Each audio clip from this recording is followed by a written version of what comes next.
ఈరోజు అందరి ముందు నువ్వు అవమానాలు పాలయ్యి ఉండొచ్చు. నీ ముఖం చిన్నబుచ్చుకునే పరిస్థితులు నీకు తారసపడి ఉండొచ్చు.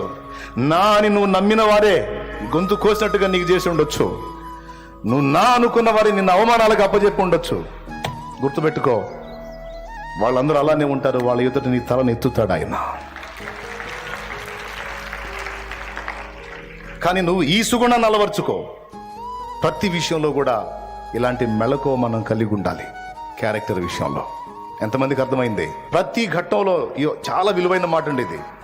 ప్రతి విషయంలో ఇది నేను చేస్తే దేవుడు ఒప్పుకుంటాడా, ఇలా ఉంటే దేవుడు ఆనందిస్తాడా, ఇది కరెక్టేనా, ఇది క్రమమేనా, ఇది పద్ధతేనా, దీని విషయంలో దేవుడు ఎలా ఫీల్ అవుతాడు అనేది కానీ నువ్వు ఆలోచించుకుంటూ అడుగులు ముందుకు వేస్తే దావీదు నన్న మాట నిన్ను కూడా అంటాడు, నా చిత్తానుసారమైన మనస్సు గలవాడు అని. ఒక ఆశీర్వాదం కాదు, 100 దీవెనలు ఇస్తాడు నీకు.